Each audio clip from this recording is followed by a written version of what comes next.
নমস্কার দর্শক বন্ধুরা, তুলিস ডেলি ব্লগে তোমাদের সকলকে স্বাগত জানাই।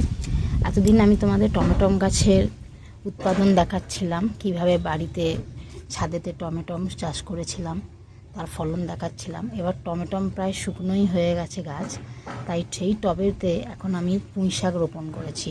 দেখো, বাজার থেকে কিনে আনা পুঁই শাক, সেটা গোড়া সমেত রেখে দিয়েছি, প্রায় 1 গাঁট করে রেখে দিয়েছি। এবং এই টবেতে ভালো করে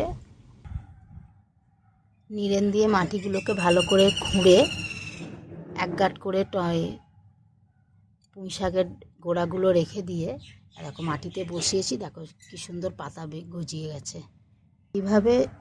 এইভাবে তোমরাও বাড়িতে ছাদে টবেতে মাটিটাকে ভালো করে আগে খুঁড়ে নেবে নিড়েন দিয়ে, হ্যাঁ, যাতে মাটির উর্বরতা শক্তিটা বৃদ্ধি পায়।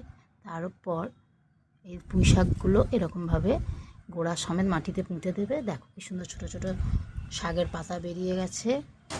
কিছুদিনের মধ্যেই বড় বড় হবে, তখনও আমি তোমাদের ভিডিওটা শেয়ার করে দেখাবো। তোমার যদি আমাদের এই গাছপালা সংক্রান্ত, ফল ফুল সবজি সংক্রান্ত ভিডিও ভালো লেগে থাকে, অবশ্যই দেখতে দেখতে একটা লাইক করে দেবে এবং চ্যানেলটি সাবস্ক্রাইব করার অনুরোধ রইল। পাশে থাকবেন। ধন্যবাদ। সকলে ভালো থাকবেন। টাটা। Thank you.